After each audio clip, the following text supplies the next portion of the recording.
Je vais tout de suite accueillir la ministre de la Culture, de l'Audiovisuel, de la Santé, mais aussi de l'égalité des chances en Fédération Wallonie-Bruxelles, Fadila Lahanan, pour qu'elle ouvre les débats de cette journée tout à fait particulière. Je vous demande de l'applaudir.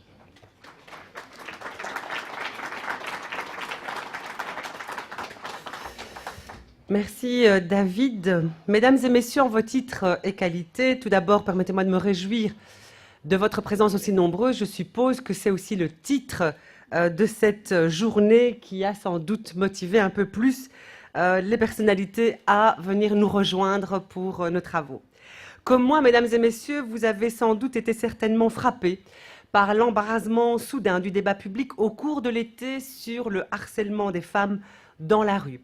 Au-delà de l'indignation, de la violence et du mépris au quotidien dont témoigne le film de Sophie Peters, il ne peut laisser personne indifférent.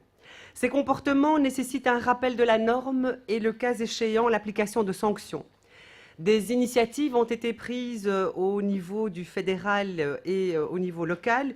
Ils interpellent également nos pratiques éducatives et culturelles en tant que pédagogues ou comme médias. L'égalité et le respect sont au cœur des valeurs de l'école, et l'école est un acteur clé de la formation des jeunes à la citoyenneté et au vivre ensemble. En même temps, l'école reproduit parfois des inégalités. Comme toute collectivité humaine, elle agit en fonction de certaines représentations du monde qui renvoient encore facilement les femmes et les hommes à des rôles figés, sans égard pour la liberté des uns et des autres. Ces stéréotypes, souvent inconscients, ne sont pas sans conséquences sur les rapports entre l'enseignant et ses élèves, en termes d'écoute, d'attente, d'évaluation notamment. Ils se manifestent aussi en classe, dans les relations entre élèves et peut, dans certains cas, se traduire par de la violence. Ils produisent des effets également sur le système scolaire et les inégalités qu'ils génèrent, notamment dans les parcours des élèves et leur orientation. Ainsi, les filles ont en moyenne de meilleurs résultats scolaires alors qu'elles demeurent majoritaires dans des filières peu valorisées. Soyons de bon compte, la promotion d'une culture de l'égalité et du respect est une responsabilité partagée. L'école peut y contribuer, mais n'est pas la seule à la porter. C'est dans sa famille, dans son milieu de vie, que l'enfant, dès le plus jeune âge, acquiert ses valeurs et se les approprie. Ce sont des mécanismes sociaux complexes et souvent inconscients qui reproduisent les inégalités et les discriminations envers les femmes. Je pense à l'écart de salaire entre les sexes qui s'élève à 22% en 2011 et au plafond de verre qui limite l'ombre de femmes à des fonctions de responsabilité dans l'entreprise, dans la fonction publique ou encore à l'université. Je pense aussi au partage inégal des tâches domestiques dont le niveau n'a pas évolué depuis plus de 20 ans, ou encore à la représentation inégale des femmes et des hommes sur nos écrans de télévision. J'entends souvent que l'école est porteuse d'excellence et de savoir, mais que, s'agissant d'éducation, elle ne peut se substituer aux parents. Je suis assez d'accord, pour autant que l'on reconnaisse que l'école a un rôle déterminant dans la formation à la citoyenneté et à l'esprit critique. Elle est l'institution de référence et le cadre de vie quotidien des élèves. Mesdames et messieurs, ce n'est pas par des mesures d'égalité à l'école que l'on mettra un terme à l'ensemble des violences et des discriminations sexistes, mais nous ne les ferons pas reculer sans elles. Ainsi, le Parlement de la Fédération Wallonie-Bruxelles a inscrit en juin dernier l'éducation à la vie sexuelle et affective dans les missions de l'école. Cela implique que chaque établissement scolaire, fondamental ou secondaire, devra désormais prendre des engagements et développer un projet portant sur cet enjeu. Nous avons voulu, avec cette mesure, généraliser l'éducation sexuelle tout en veillant à ne pas la réduire à sa dimension technique, mais en lui donnant une acception large touchant à la promotion de la santé et à l'égalité entre les sexes.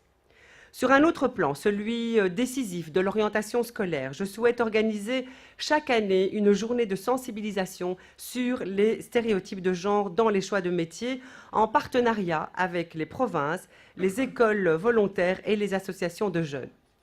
La première édition de l'opération appelée Girls' Day et Boys' Days sera organisée en avril 2013. Un centre de ressources en ligne sur l'égalité des femmes et des hommes sera mis sur pied fin 2013 et devrait apporter des contenus, des outils et des méthodes pertinentes à la formation des futurs enseignants sur les questions du genre. De très nombreux projets locaux, souvent originaux, sont menés à l'initiative d'une école ou d'une association et produisent des résultats impressionnants. Je pense à certains programmes d'éducation aux médias, à des animations autour d'une pièce de théâtre ou encore à des journées citoyennes organisées sur cette thématique. Nous devons capitaliser le fruit de ces expériences et j'entends prendre une initiative pour créer un cadre au soutien et aux projets les plus innovants. Mesdames et messieurs, je suis sincèrement très heureuse évidemment d'ouvrir cette journée de travail et d'échange sur ces différents enjeux.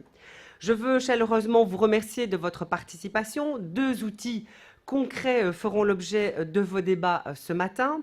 Tout d'abord, un projet transversal. Depuis 2006, une procédure encadre l'agrément de manuels scolaires utilisés par les écoles de la Fédération Wallonie-Bruxelles. Elle s'appuie sur l'expertise de l'inspection scolaire et garantit la qualité pédagogique de ces outils. Fruit d'une collaboration active entre celle-ci et la direction de l'égalité des chances, la publication qui va vous être présentée en fin de matinée explique et illustre une approche permettant d'être attentif aux stéréotypes sexistes que nous sommes susceptibles de rencontrer dans la littérature scolaire, ainsi que des éléments pour y répondre. Sur un plan pluridisciplinaire, un second projet est à l'ordre du jour. L'histoire forge notre perception du présent. Aujourd'hui encore, trop souvent, l'histoire politique et sociale enseignée à l'école est une histoire faite par les hommes sans autre rôle pour les femmes que secondaire ou exceptionnel. Une équipe universitaire initiée et coordonnée par Madame Gubin et Madame Morelli, professeurs à l'ULB, planche actuellement sur une série de leçons destinées à y remédier. Elle prépare non pas une histoire de femmes, mais bien l'élargissement du récit historique pour lui conférer un caractère mixte. Et ces acteurs seront tant des femmes que des hommes. Ce travail vous sera présenté au cours de cette matinée. J'espère que vos débats alimenteront la réflexion de ces initiatrices. Mesdames et messieurs, j'ai été un peu longue, mais je pense qu'il était important de refixer le cadre des réflexions que vous allez avoir dans quelques instants. Je voudrais remercier chaleureusement Alexandra Adriensens et Déborah et l'ensemble de l'équipe de l'égalité des chances du ministère de la Fédération Wallonie-Bruxelles pour l'organisation de ce séminaire, ainsi que toutes les personnes qui leur ont prêté leur concours. Je suis aussi convaincue que vos échanges seront riches et constructifs et que chacune et chacun d'entre nous en tirera des conclusions pour sa pratique professionnelle. Je vous remercie de votre attention.